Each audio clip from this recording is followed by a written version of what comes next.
El gran medio de la oración de San Alfonso María de Ligorio, de la necesidad de acudir a los santos como nuestros intercesores.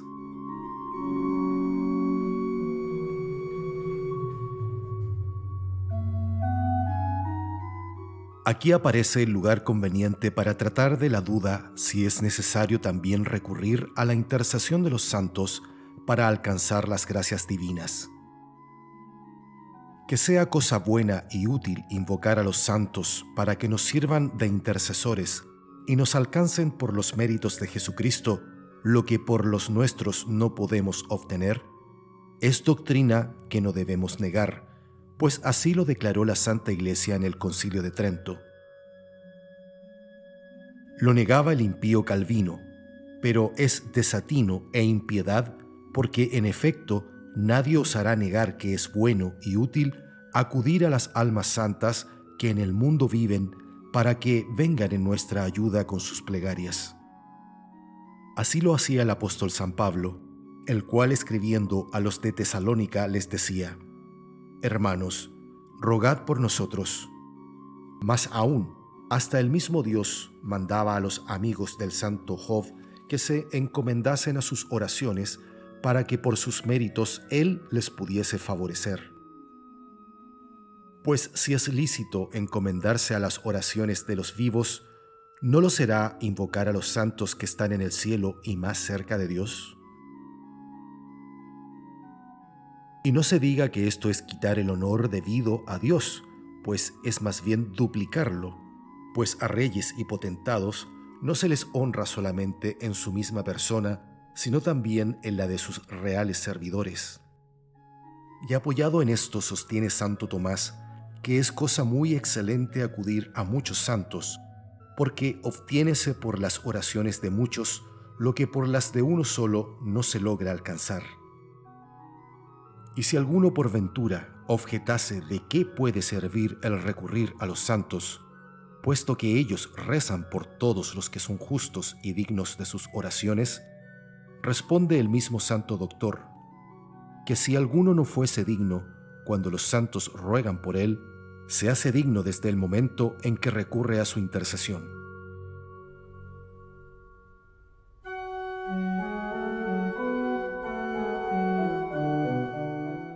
Discuten los teólogos si es conveniente encomendarnos a las almas del purgatorio.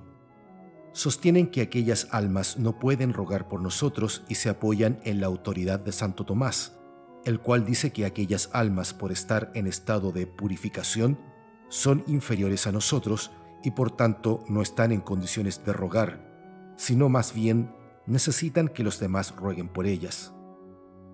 Mas otros muchos doctores, entre los cuales podemos citar a San Belarmino, Silvio, Cardenal de Gotti, Lesión, Medina, entre otros, sostienen lo contrario y con mayor probabilidad de razón, pues afirman que puede creerse piadosamente que el Señor les revela nuestras oraciones para que aquellas almas benditas rueguen por nosotros y de esta suerte hay entre ellas y nosotros más íntima comunicación de caridad. Nosotros rezamos por ellas, ellas rezan por nosotros.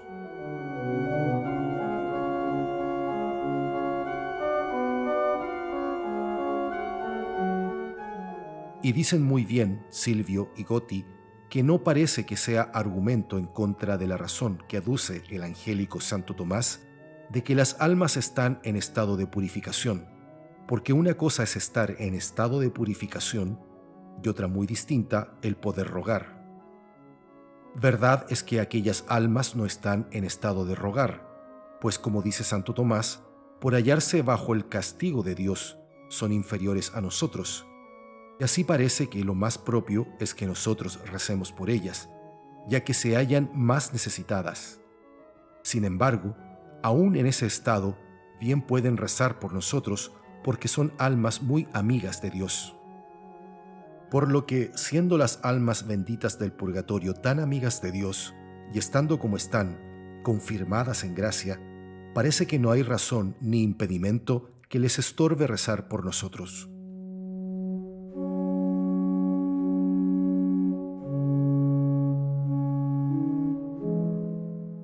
Cierto es que la Iglesia no suele invocarlas e implorar su intercesión, ya que ordinariamente ellas no conocen nuestras oraciones. Más piadosamente podemos creer, como arriba indicábamos, que el Señor les da a conocer nuestras plegarias, y si es así, puesto que están tan llenas de caridad, por seguro podemos tener que interceden por nosotros.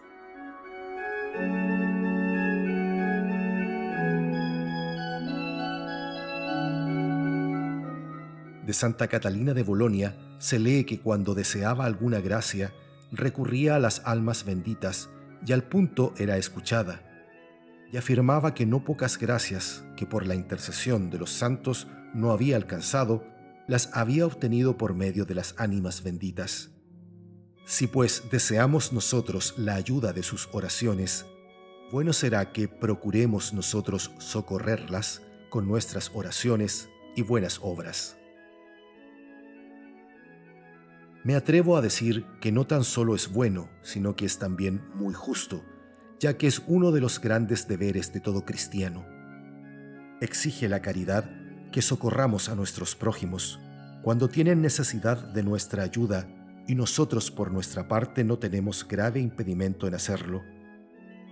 Pensemos que es cierto que aquellas ánimas benditas son prójimos nuestros, pues aunque murieron y ya no están en la presente vida, no por eso dejan de pertenecer como nosotros a la comunión de los santos. Así lo afirma San Agustín con estas claras palabras: las almas santas de los muertos no son separadas de la Iglesia. Y más claramente lo afirma Santo Tomás, el cual, tratando esta verdad, dice que la caridad que debemos a los muertos que pasaron de esta vida a la otra en gracia de Dios, no es más que la extensión de la misma caridad que tenemos en este mundo a los vivos. La caridad, dice, que es un vínculo de perfección y lazo de la Santa Iglesia, no solamente se extiende a los vivos, sino también a los muertos que murieron en la misma caridad, por donde debemos concluir que debemos socorrer, en la medida de nuestras fuerzas, a las ánimas benditas como prójimos nuestros. Y pues su necesidad es mayor que la de los prójimos que tenemos en esta vida, saquemos en consecuencia que mayor es la obligación que tenemos de socorrerlas. Porque, en efecto, ¿en qué necesidad se hallan aquellas santas prisioneras? Es verdad innegable que sus penas son inmensas. San Agustín no duda en afirmar que el fuego que las atormenta es más cruel que todas las penas que en este mundo nos pueden afligir. Lo mismo piensa Santo Tomás y añade que su fuego es el mismo fuego del infierno. En el mismo fuego en que el condenado es atormentado, dice, es purificado el escogido.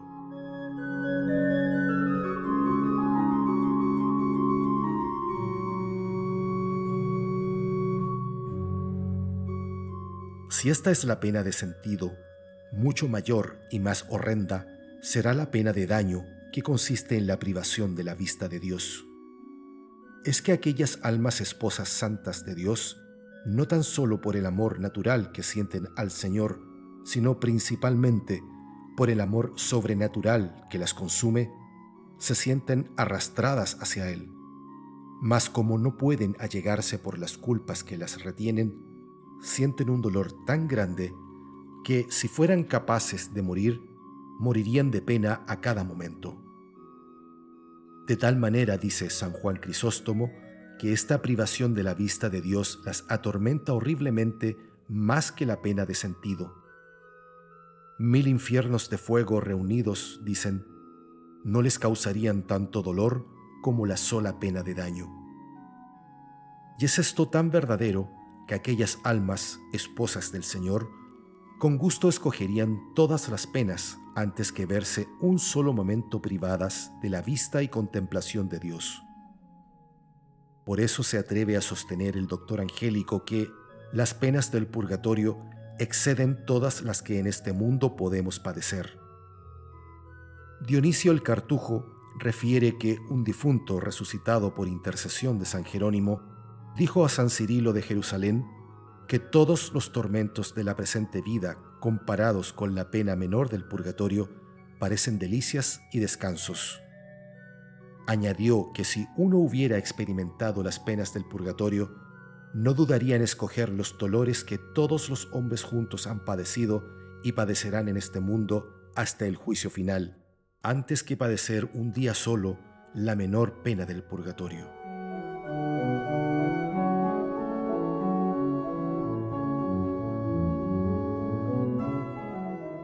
Por eso escribía el mismo San Cirilo a San Agustín, que las penas del purgatorio, en cuanto a su gravedad, son lo mismo que las penas del infierno. En una sola cosa principalísima se distinguen, en que no son eternas. Son por tanto espantosamente grandes las penas de las almas benditas del purgatorio, y además ellas no pueden valerse por sí mismas. Lo decía el santo Job con aquellas palabras: encadenadas están y amarradas con cuerdas de pobreza. Reinas son y destinadas al reino eterno, pero no podrán tomar posesión de él, y tendrán que gemir desterradas hasta que queden totalmente purificadas. Sostienen algunos teólogos que pueden ellas en parte mitigar sus tormentos con sus plegarias, pero de todos modos no podrán nunca hallar en sí mismas los recursos suficientes y tendrán que quedar entre aquellas cadenas hasta que no hayan pagado cumplidamente a la justicia divina. Así lo decía un fraile cisterciense condenado al purgatorio, al hermano sacristán de su monasterio. Ayúdame, le suplicaba, con tus oraciones, que yo por mí nada puedo. Y esto mismo parece repetir San Buenaventura con aquellas palabras: tan pobres son aquellas benditas ánimas que por sí mismas no pueden pagar sus deudas. Lo que sí es cierto y dogma de fe es que podemos socorrer con nuestros sufragios y sobre todo con nuestras oraciones a aquellas almas santas. La Iglesia alaba estas plegarias y ella misma va adelante con su ejemplo. Siendo esto así, no sé cómo puede excusarse de culpa aquel que pasa mucho tiempo sin ayudarlas en algo, al menos con sus oraciones.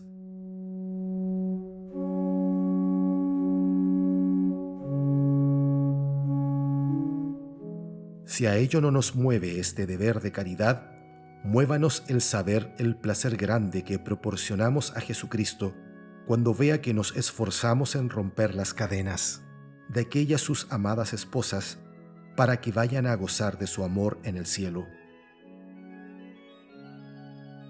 Muévanos también el pensamiento de los muchos méritos que por este medio adquirimos, puesto que hacemos un acto de caridad tan grande con aquellas benditas ánimas. Y bien seguros podemos estar que ellas a su vez, agradecidas al bien que les hemos procurado, sacándolas con nuestras oraciones de aquellas penas y anticipándoles la hora de su entrada en el cielo, no dejarán de rogar por nosotros cuando ya se hallen en medio de la bienaventuranza.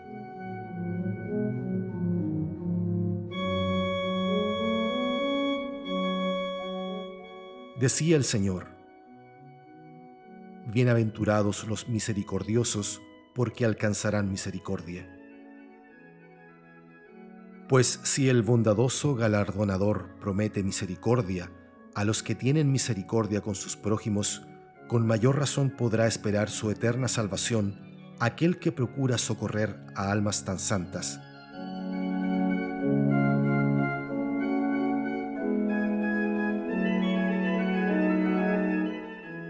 Pero volvamos a la duda que arriba nos atrevimos a exponer. ¿Hay verdadera obligación de invocar la intercesión de los santos? No es mi propósito resolver aquí esta sutilísima cuestión. No quiero, sin embargo, dejar de exponer una doctrina del angélico doctor. Sostiene él primeramente en muchos lugares antes apuntados, y especialmente en el libro de las sentencias, que es verdad innegable que todos estamos obligados a rezar, porque de otra manera no alcanzaremos las gracias necesarias para nuestra salvación eterna, ya que para ello no hay otro camino que el de la oración. En otro lugar del mismo libro se propone asimismo con toda claridad la siguiente duda: ¿debemos rogar a los santos para que intercedan por nosotros? Para que se entienda bien el pensamiento del santo, quiero transcribir el texto íntegro. Es así: hay un orden divinamente establecido en todas las cosas, y es que las últimas cosas vuelvan a Dios, valiéndose de las intermedias. Y como los santos ya están en la patria, y por tanto muy cerca de Dios, parece que está pidiendo el orden general establecido que nosotros, que aún estamos en este cuerpo mortal y andamos peregrinando lejos de Dios, a Él volvamos por mediación de los santos. Así sucede cuando por ellos llegan hasta nosotros los efectos de la divina bondad, pues nuestra vuelta a Dios debe seguir en cierto modo el mismo proceso de la donación de su bondad, ya que los beneficios divinos llegan a nosotros por medio de los santos. Así por medio de los mismos debemos volver a Dios. De aquí podemos concluir que cuando pedimos a los santos que recen por nosotros, los constituimos intercesores y en cierto sentido mediadores nuestros.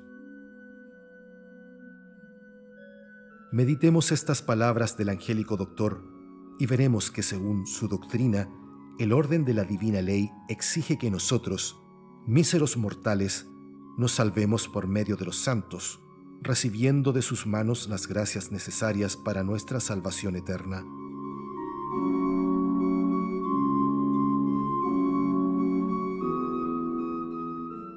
Como alguno puede objetar que parece superfluo acudir a los santos, ya que Dios es infinitamente más misericordioso que ellos y más inclinado a socorrernos, responde el santo muy atinadamente que, si lo ha dispuesto así el Señor, no ha sido por falta de poder por parte suya, sino para conservar en todo el orden general establecido el obrar siempre por medio de las causas segundas. Lo mismo enseñan el continuador de Tournelle y Sulvio, apoyados en la doctrina de Santo Tomás. Dicen ellos que si es verdad que solo podemos rezar a Dios como autor de la gracia, tenemos sin embargo obligación de acudir a la intercesión de los santos para guardar el orden establecido por Dios, que ha dispuesto que los inferiores se salven con la ayuda de los superiores.